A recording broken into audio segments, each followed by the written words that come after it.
Այսպես Հայաստանի և Ադրբեջանի քաղաքացիության ներկայացուցիչների միջև Բաքվում երկօրյա հանդիպումն ավարտվել է։ Երևան վերադառնալուց հետո հրավիրած ասուլիսում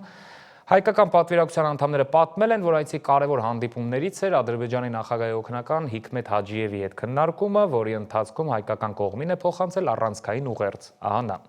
Պատվիրակությունները քննարկել են վստահության մթնոլորտի ձևավորմանը խոչընդոտող գործոնները, կարևորել են սադրիչ հռետորաբանությունից հրաժարվելու անհրաժեշտությունը։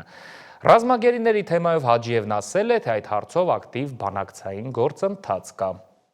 Թերահավատությունը շատ է, անվստահությունը գրեթե լիակատար։ Ալիևի օգնական Հաջիևը ըստ որոշ փորձագետների Հայաստանի ու հայության վրա տեղեկատվական ու մեդիա ազդեցության գլխավոր դերակատարներից է, առնվազն համակարգողը։ Գերիների հարցն առհասարակ ծանրացնում է վիճակը, որովհետև քանի դեռ նրանք հայրենիք չեն վերադարձել, վստահության, երկու հասարակությունների միջև հաշտության կամ նման երևույթների մասին խոսելը մեղմ ասած դժվար է, որքան էլ ասեն բանակցում են, փորձում են եւ այլն։ Բոլորին է պարզ, որ սա ընդամենը մեկ հոգու որոշման խնդիր է, որն այդ որոշումը պարզապես չի կայացնում։ Դե իսկ Հայաստան արևմտյան Ադրբեջան դարձնելու կոնցեպտը,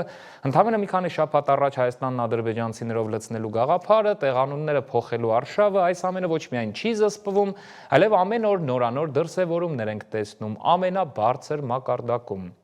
Ամեն դեպքում տեսնենք ինչ են ասում Բաքվից վերադարձածները, ավելի ճիշտ ինչ է իրենց ասել Ալիևի օգնականը, այս մասը հատկապես հետաքրքիր է։